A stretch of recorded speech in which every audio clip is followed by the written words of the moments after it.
Bagaimana kabar saudara hari ini? Saya melihat orang-orang yang diurapi Tuhan, namanya yang paling keras. Saya melihat orang-orang yang diberkati Tuhan. Tepuk tangannya boleh yang paling meriah buat Yesus Tuhan kita. Saudaraku, hari ini saya akan melanjutkan di bagian yang ketiga. Dari seri firman Tuhan di bulan ini apa? Bapak Ibu ada yang ingat?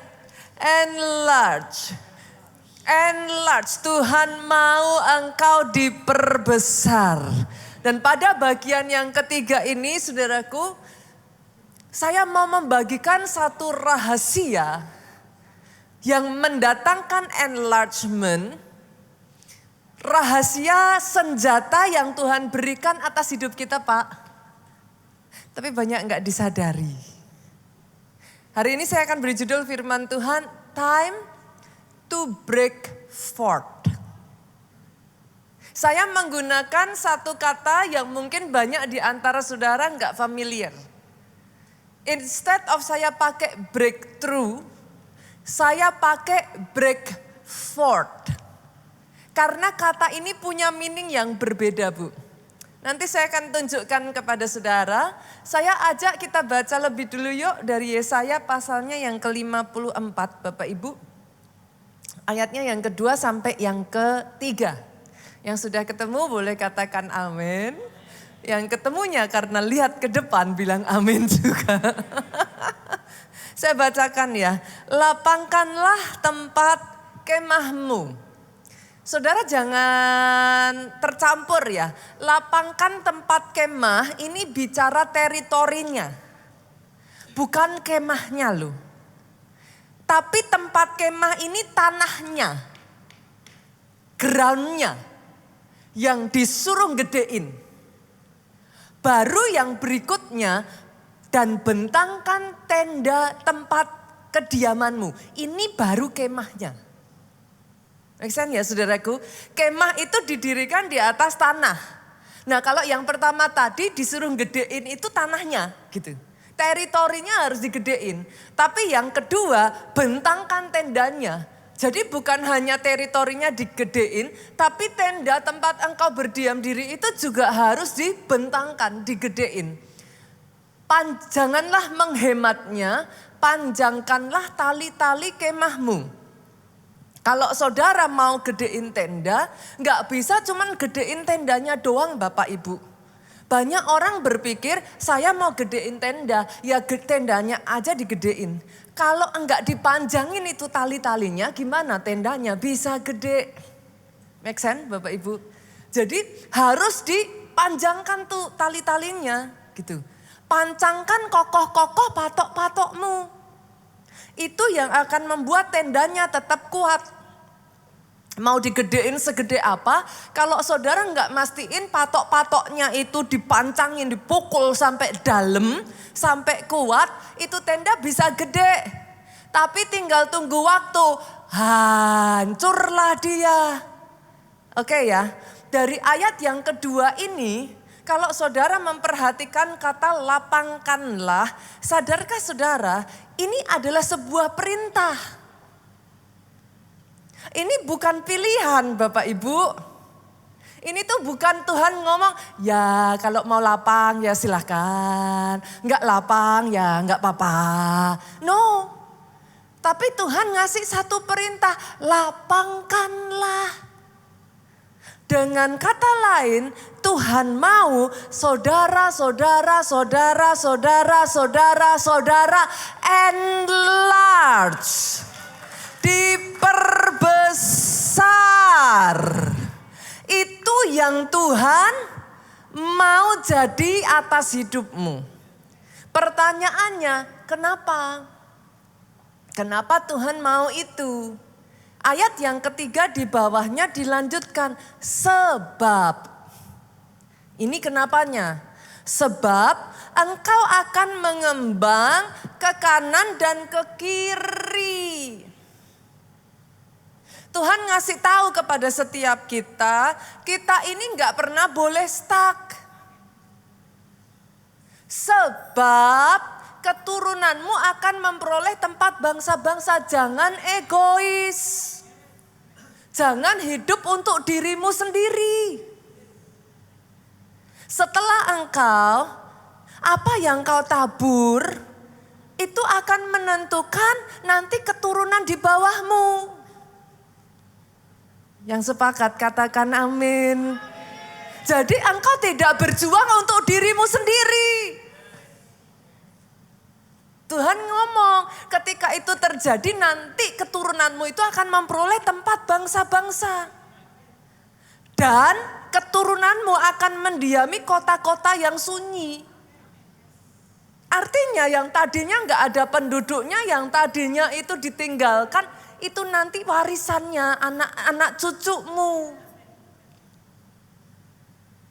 Dengan kata lain, bolehkah saya mengatakan kepada saudara yang Tuhan mau jadi atas hidupmu adalah rencananya yang besar, jangan didiskon. Boleh ya Bapak Ibu ya? Jadi buat in case, karena setiap orang beda saudara. Ada sebagian orang tuh yang ngomong sama saya segini aja nerimo pastor.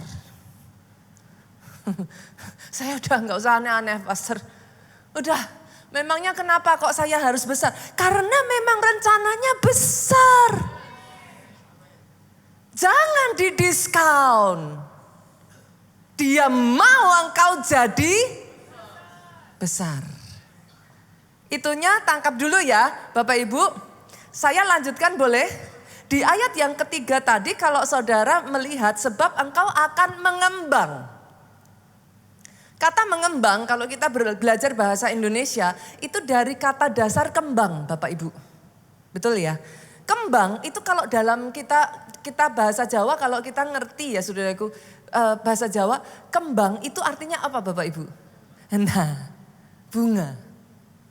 Tadinya masih kuncup. Jadi in case saudara berpikir orang macam saya apa bisa? Emang ya enggak langsung mekar. Tadinya masih kecil. Ketika kuncup Pak, potensinya itu belum maksimal. Serba terbatas, serba rasanya kok ini gagal, kok itu nggak bisa gitu. Sampai satu titik Bu, kembang itu akan mekar. The more dia mekar, dia jadi gede. The more dia mekar, bukan cuman gede. Dia jadi tambah cantik. Tuhan mau engkau besar.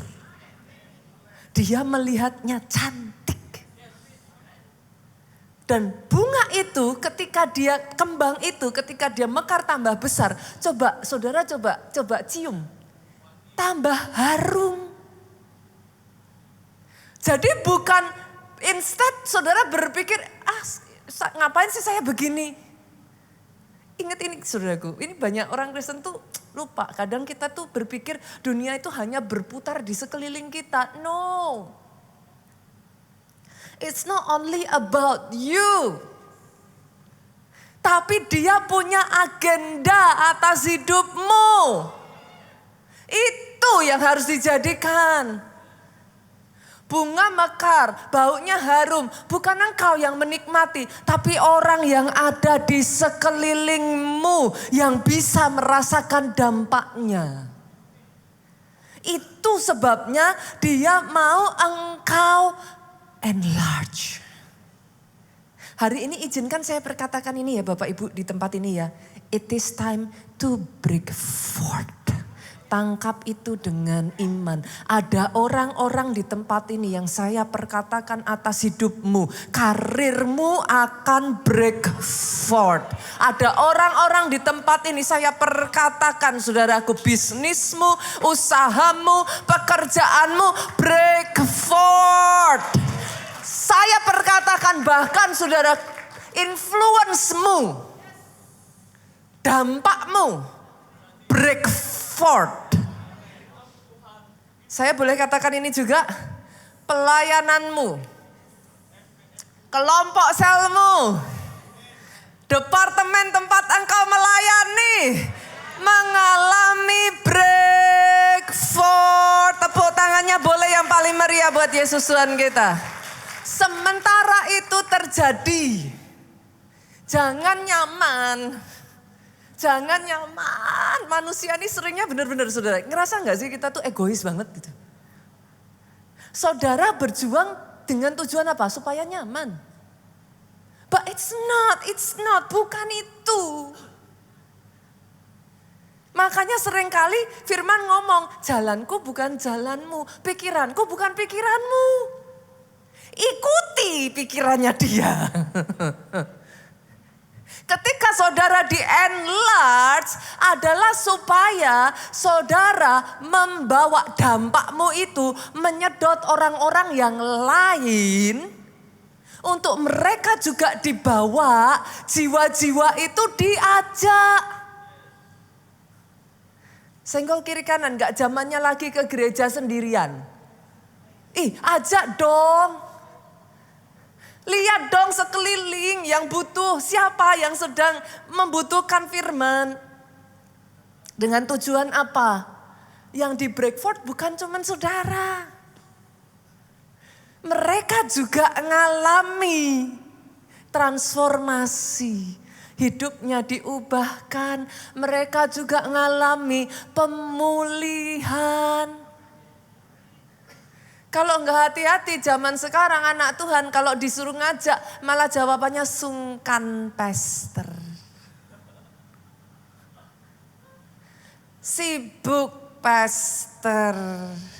Ayo ajak. Karena bersama-sama dia memperbesar engkau. Dia juga mau memperbesar orang-orang yang lain yang ada di sekitarmu. Itu sebabnya buat saudara yang in case saudara ngerasa kayak, pastor gereja kita itu ngapain sih tempatnya udah kecil di luaran sana masih dikasih lagi tempat-tempat but, habis tempatnya. Boleh gak sih nanti saudara keluar jangan langsung pulang ya, mampir. Gak ada yang bilang amin loh. Mampir. Kalau ada orang yang ngajakin ayo. Jangan dilihat dengan wajah gini saudaraku. Hargailah perjuangan mereka. Itu yang gias gak gampang loh saudaraku. Itu giasnya lumayan. Saya kasih tips boleh gak Bapak Ibu? Mau saudara nantinya join gak join ya saudara. Mampir ambil aja hadiahnya. Loh gak apa-apa. Gak apa-apa. Lo mumpung bagi-bagi kan lagi banyak Santa Claus di luar. Ambil. Puji Tuhan. Tapi mana tahu sambil saudara ambil. Sambil saudara dengar mereka bercerita. Tuhan ketuk hatimu. Karena yang dia mau engkau gak kecil. Yang dia mau pengaruhmu jadi besar. Kalau nggak hati-hati kita maunya tuh cuman gini, zaman sekarang tuh ya gereja tuh cuman ya pokoknya saya datang pas habis itu cepet-cepet pulang. Nanti kalau saya nggak cepet-cepet pulang, gereja tuh ya kalau nggak ngajakin komsel lah, pelayanan lah, pondok Daud lah, emangnya nggak tahu hidup udah ribet, pastor. Kita berpikir bahwa kita sudah nggak bisa, tapi saudara jangan salah. Tuhan tahu di dalam dirimu jauh lebih besar. Kita berpikir gak menyenangkan, difitnah lah, dikata-katain lah, ribet lah, apalah. Tuhan melihat itu sebagai bagian dari engkau diperbesar. Ngelihat gak Bapak Ibu? Betapa bedanya pikiran kita dengan pikiran Tuhan. Belajar disinkronin, ngelihat yang Tuhan mau seperti apa.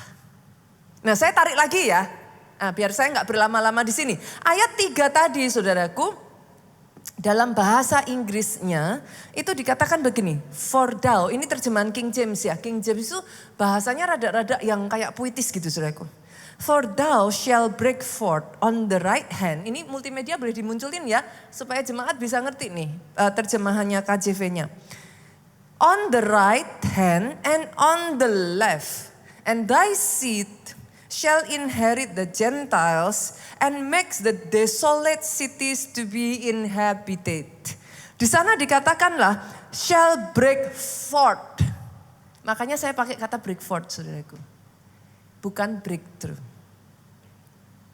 Apa bedanya, saudara? Nah ini, break forth itu gambarannya gimana ya, saudaraku? Kayak gini nih.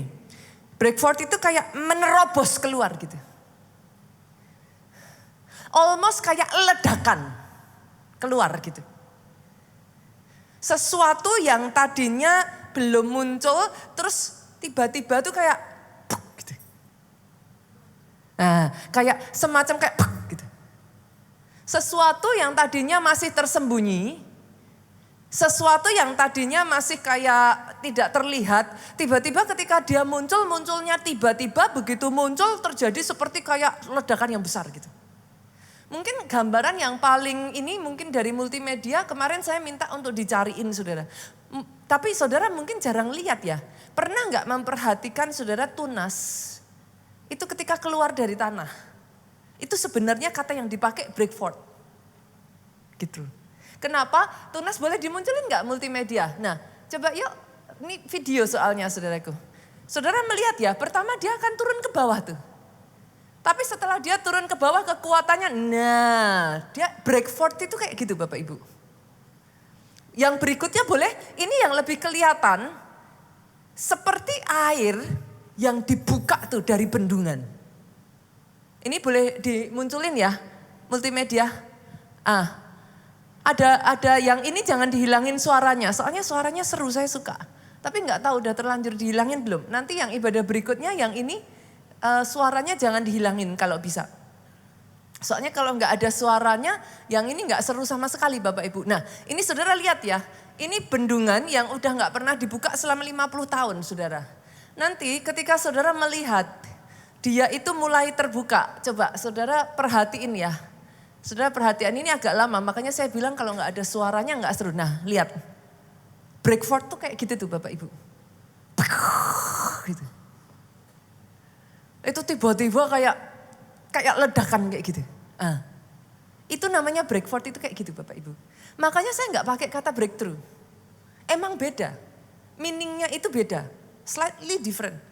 Break forth ini Bapak Ibu kalau di dalam pekerjaan itu ibaratnya gini. Ada waktu di mana saudara tuh udah usaha, tapi kayak belum dapat jalan. Tiba-tiba sampai di satu titik. Ketemu aja modelnya gitu. Dapat aja kayak patternnya yang pas gitu. Dari yang tadinya nothing gitu Pak. Itu kayak jadi viral. Kayak pintu demi pintu terbuka gitu. Tiba-tiba terjadi kayak boom. Orang-orang itu berdatangan begitu saja. Dan tiba-tiba omset itu naik besar sekali. Itu break forth. Supaya saudara ngerti ini yang Tuhan mau kerjakan atas hidupmu. Di dalam break forth itu biasanya ada komponen-komponen yang terkandung di dalamnya. Yang pertama komponennya adalah potensi yang sudah ada dalam dirimu. Di dalam tunas yang kecil tadi itu sudah punya potensi. Dengan kata lain ini yang firman ingin katakan. Jangan pernah merasa rendah terhadap dirimu sendiri. Di dalam dirimu ada potensi kebesarannya Tuhan. Break forth bisa terjadi seringkali karena kita sendiri bahkan tidak menyadari potensi itu ada. Lalu break forth ini Bu, selain dari adanya potensi, yang kedua sekalipun ada potensi, tapi ada yang masih nahan. Apa yang nahan Pastor? Bisa jadi dosa. Beneran saudaraku, dosa itu menahan sangat banyak hal. Tapi yang kedua bisa jadi juga saudaraku lack of character. Tuhan mau pakai saudara gede, besar, tapi ketemu siapa aja bertengkar aja terus. Mau bisnis sama si A, pecah. Sama si B, babai. Sama si C, bertengkar lagi. Lah gimana mau dibawa besar? Lack of character. Tapi juga yang menahan seringkali, you look down upon yourself. Minder. Apalah saya ini pastor, butiran debu. Saya ini mau bisa apa, Pastor? You look down upon yourself. Sebelum Tuhan bisa pakai, saudara sudah batasi sendiri. Saudara ngomong, aku gak pinter ngomong, aku gak bisa berdiri di depan mimbar, aku gak punya ini, punya itu, pokoknya gak bisa aja gitu. Engkau membatasi dirimu sendiri. Tapi yang menahan bisa jadi juga lack of skill. Udah mau dipakai, ada orang yang cari, ups, saya gak bisa Pastor. Ditanyain, saya gak bisa lagi. Tanyain, gak bisa. Lah kamu bisanya apa? Nangkep Bapak Ibu? Lack of skill itu membatasi dirimu sendiri. Itu sebabnya saudaraku, acquire new skill, belajar hal-hal baru. Belajar terus saudaraku. Selama kita masih hidup, hidup adalah tempat untuk belajar. Senggol kiri kanan, nganggur dan nyaman, itu nanti di atas surga. Tapi di bumi ini kerja keras, acquire terus, belajar banyak. Sampai nanti yang ketiga, ada satu titik saudaraku, untuk saudara breakpoint, saudara itu butuh power yang lebih besar dari yang menahan saudara. Inilah yang kau butuh Tuhan. Seringkali kita ngerti, berapa banyak yang tahu kelemahanmu sendiri. Berapa banyak kalau ditanyai yang tahu males itu gak baik. Tapi masih ngomong kok, males tuh enak loh Pastor. Tidur tuh enak Pastor. Ngerti gak? Ngerti. Tapi gak mampu Bu. Engkau butuh kekuatan yang lebih besar dari dirimu sendiri. Ketika itu terjadi saudaraku, tiba-tiba breakthrough tadi. Breakthrough terobosan terjadi dan hidupmu di enlarge. Oke, sampai situ dapat ya Bapak Ibu. Nah, hari ini saya mau mengajak saudara untuk melihat dari ayat yang tadi kita baca, gimana sampai power itu, kita dapat power itu Bu. Supaya kita bisa ngalami breakthrough tadi gitu. Nah, ayat Yesaya 54 ayat 2 dan 3 itu yang kita baru saja tadi baca Bapak Ibu, itu dimulai dari ayatnya yang pertama. Makanya saya akan tarik saudara, ayat yang kedua tadi mengatakan gitu saudaraku. Lapangkan bla bla bla bla bla bla. Tapi di ayat yang pertama dikatakan gini, bersorak-sorailah hai si mandul yang tidak pernah melahirkan. Si mandul itu tidak hanya berbicara tentang orang yang gak bisa punya anak Bapak Ibu. Kalau saudara baca Alkitab, saya berkali-kali sering ngomong ya, jangan baca Alkitab hanya sekedar arti harafiahnya. Karena Alkitab itu full of simbol. Mau angka punya simbol, mau nama, saudara nanti cari deh. Nama-nama itu punya arti. Dan everything di dalam Alkitab itu very symbolize banget gitu. Si mandul itu berbicara tentang bisa jadi orang yang tidak produktif Pak. Orang yang tidak berbuah. Si mandul itu berbicara bisa jadi zaman itu yang namanya orang tidak punya anak Bu, itu aib. Saudara merasa malu dengan hidupmu sendiri. Si mandul itu bisa jadi juga berbicara tentang ini Bu, kayak keterbatasan atau kegagalan kayak gitu. Yang terus menerus kayak haunted gitu, menghantui gitu. Nah terhadap orang yang keadaannya seperti ini, saya nggak tahu ya, in case ada di antara saudara yang keadaannya seperti ini, Alkitab nyuruhnya itu unik saudara. Bersorak-sorailah, bergembiralah dengan sorak-sorai dan memekiklah. Saya nggak tahu dengan saudara ya, saya pribadi sering menemukan apa yang disuruh Alkitab tuh nggak masuk akal loh. Biarlah orang yang tidak berdaya berkata aku ini pahlawan.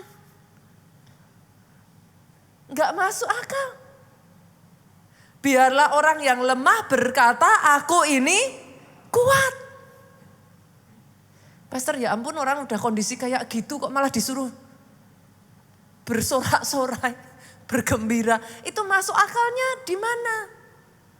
Tapi semakin nanti saudara baca, saudara akan menemukan itu patternnya begitu, Bu. Hal yang sama terjadi di sebuah penjara. Kita buka ya ayatnya. Kisah Rasul pasalnya yang ke-16 ayatnya yang ke-25. Kira-kira tengah malam, siapa saudara? Paulus dan Silas berdoa dan menyanyikan puji-pujian kepada Allah. Dan orang-orang hukuman lain mendengarkan mereka. Paulus itu lagi diperlakukan tidak adil Bapak Ibu. Dia difitnah. Dia dijebloskan dalam penjara. Kalau boleh bahasa yang sekarang lagi populer, dikriminalisasi. Lagi populer ya sekarang kata-kata itu. Dikriminalisasi. Dia tidak melakukan apa kesalahan yang menyebabkan dia sebenarnya layak untuk dipenjara. Tapi alih-alih Rasul Paulus itu merasa yang kayak gak adil, hidup ini gak adil. Kenapa? Sering gak denger itu? Sering bahkan kita ngelakuin itu gak? Rasul Paulus instead of dia begitu, justru yang dia lakukan di tengah semuanya itu, dia menaikkan puji-pujian. Ini ternyata rahasianya Bapak Ibu. Senggol kiri kanan. Dia sudah menaruh senjata besar di mulutmu. Dipakai enggak? Dia menaruh puji-pujian itu dalam mulutmu. Bukan nyanyian kesedihan loh Bapak Ibu yang dinyanyikan Rasul Paulus. Bukan nyanyian penderitaan. Seringkali orang zaman sekarang itu nyanyinya apa? Orang Jawa bilang tuh yang apa? Bapak Ibu ngerti gak ya kata nelongso itu tahu gak ya Bapak Ibu? Nelongso itu apa ya? Nyanyian-nyanyian kesedihan gitu. Nyanyian-nyanyian yang kalau dinyanyiin saudara baik-baik aja jadi sedih gitu. Seringkali malah seperti itu. Saya tidak mengatakan bahwa ada lagu-lagu rohani yang enggak baik ya, enggak ya saudara. Semua lagu rohani mah ya baik sebenarnya. Tapi ada lagu-lagu rohani itu yang kayak apa ya, mendalami kesedihan gitu. Ya lucunya manusia malah suka yang itu. Itu yang populer. Akhirnya para pencipta lagu ya dipaksa menciptakan yang begitu. Kalau menciptakan yang penuh iman, gak laku. Coba saudara lihat berita. Berita-berita yang laku itu berita yang apa? Nah, kalau berita-berita yang sering kali baik, prestasi apa, ya orang ngelihat tapi kalau sensasi, wow skandal.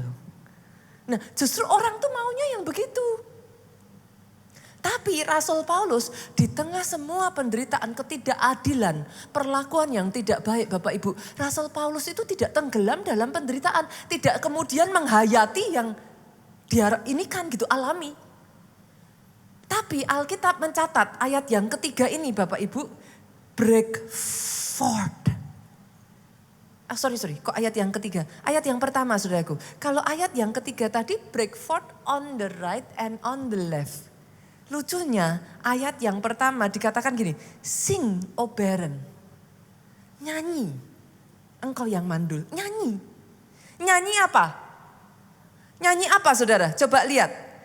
Break forth into singing. Itu bukan nyanyian biasa loh.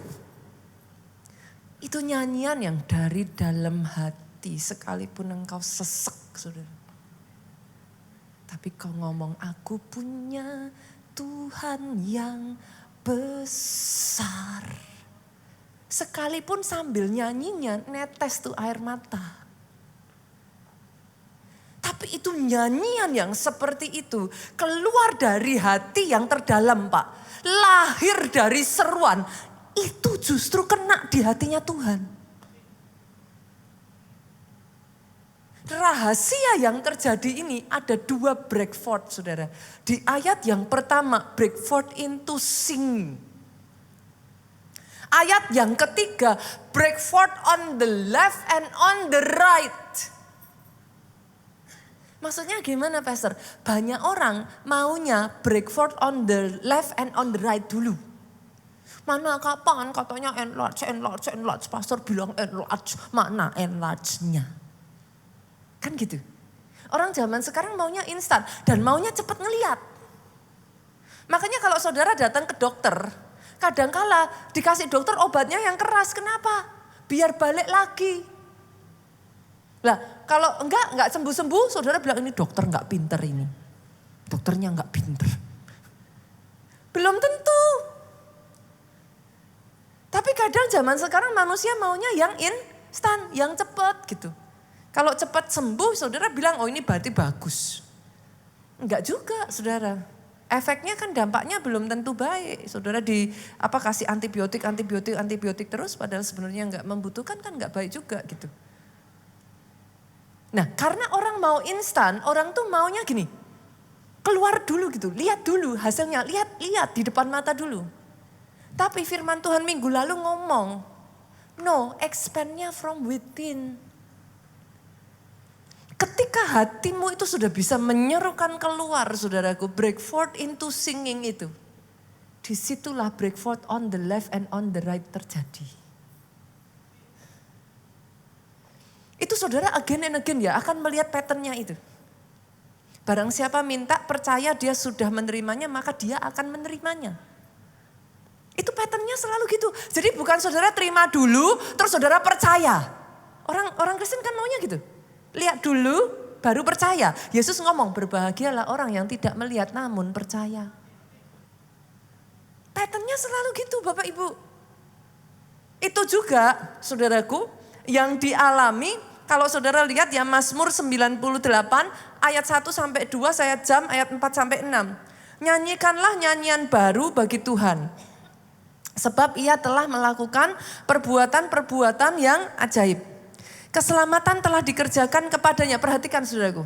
Keselamatan telah dikerjakan kepadanya oleh tangan kanannya. Oleh lengannya yang kudus. Tuhan telah memperkenalkan keselamatan daripadanya. Telah menyatakan keadilannya di depan mata bangsa-bangsa. Sampai situ dulu. Poin saya ini. Coba saudara buka ayat ini di dalam Alkitab saudara yuk. Mazmur pasal yang ke-98. Setelah saudara buka, saudara lihat judul perikopnya apa? Apa judul perikopnya? Betul, apa? Saat penyelamatan sudah dekat. Kalau ditulis di sana saat penyelamatan sudah dekat, artinya sudah diselamatkan belum? Nah, sudah dekat tuh subjektif loh saudaraku. Ada orang berkata 10 meter itu jauh. Ada orang mengatakan 10 meter sudah dekat. Jadi enggak tahu sudah dekatnya seberapa. Tapi coba perhatikan, Mazmur ngomongnya apa? Telah.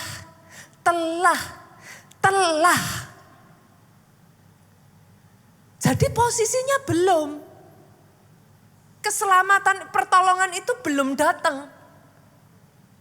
Tapi disuruhnya nyanyikanlah nyanyian. Bisa ngelihat patternnya enggak Bapak Ibu? Jadi bukan saudara itu apa? Kalau orang Jawa bilang ngayem-ayem ya, bukan saudara. Bukan menenangkan diri sendiri itu bukan.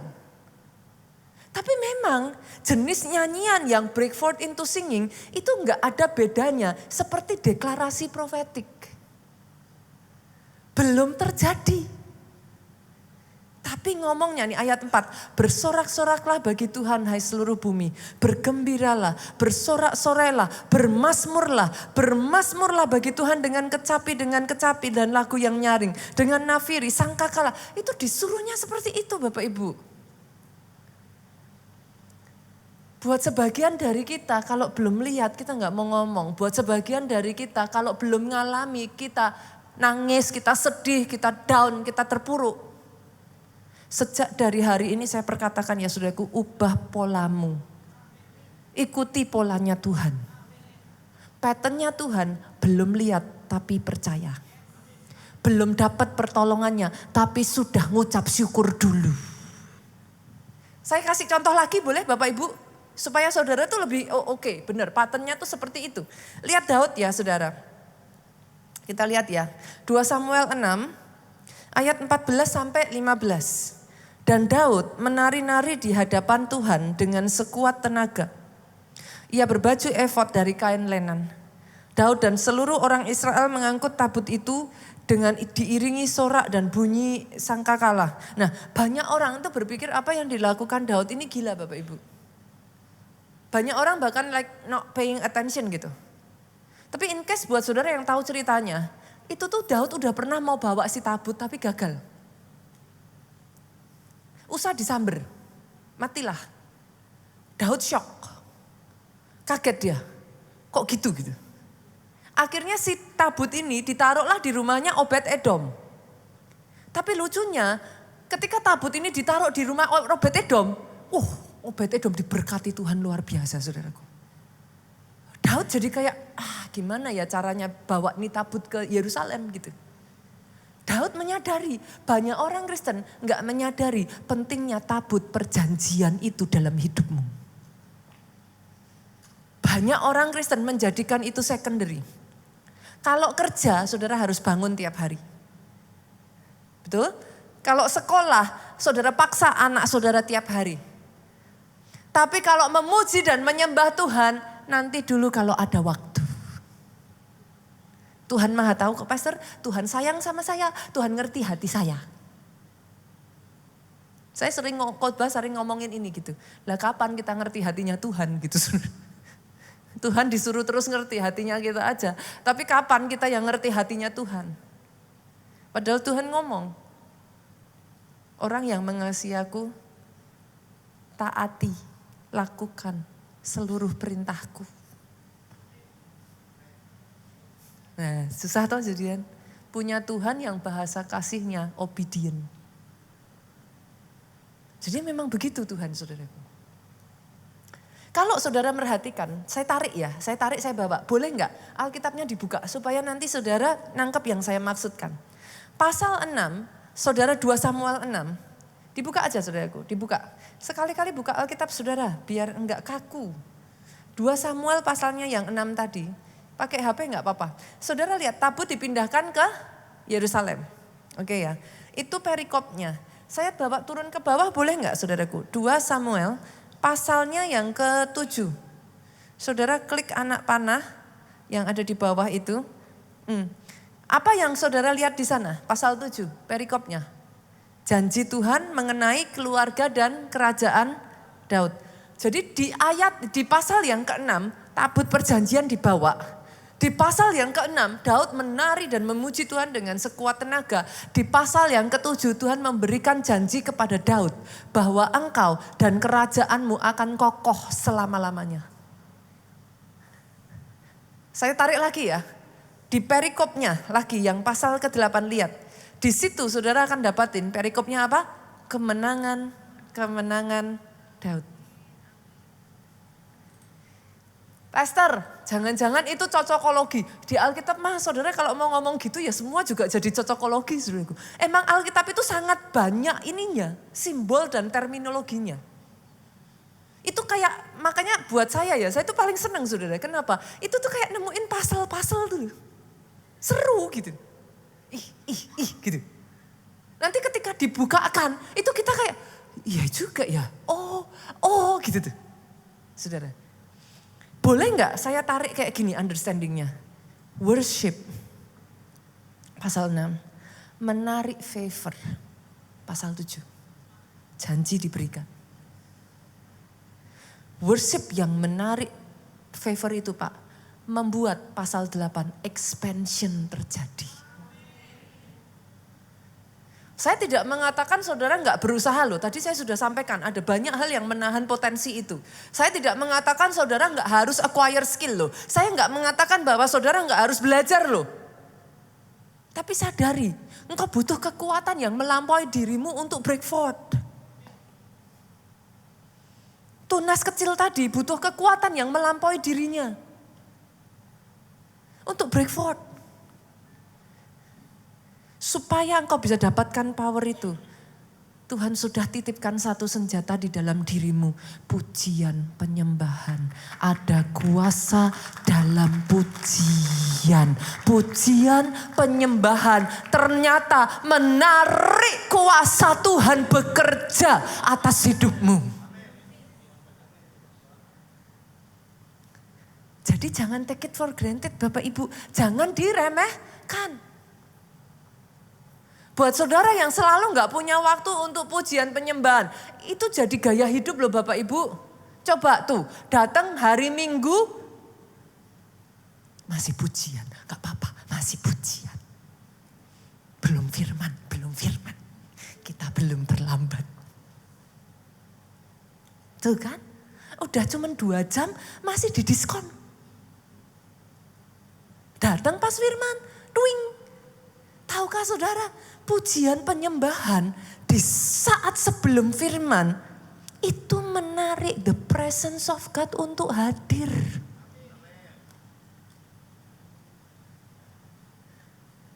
Sebab ada kuasa dalam pujian, bernyanyilah segenap hati dan jiwa. Oh ada kuasa. Senggol kiri kanan, jangan di skip. Pastikan saudara datang lebih awal. Jangan mau ketinggalan berkatnya Tuhan. Bukan cuma itu Bu, pada saat pujian dan penyembahan, hati kita ini datang, apa langsung ready? Aduh jemurannya, aduh. Pujian penyembahan itu opening the way. Saudara pernah lihat enggak zaman dulu kalau raja mau datang, apa yang dilakukan? Pujian, tarian, nyanyian. Dia open the way for the king to come. Jadi sebenarnya bukan cuman raja itu datang, tapi pujian penyembahan itu membajak tanah hati saudara yang keras. Yang masih kayak gelisah, yang masih tadinya penuh, itu dibajak saat pujian penyembahan. Jangan gak datang.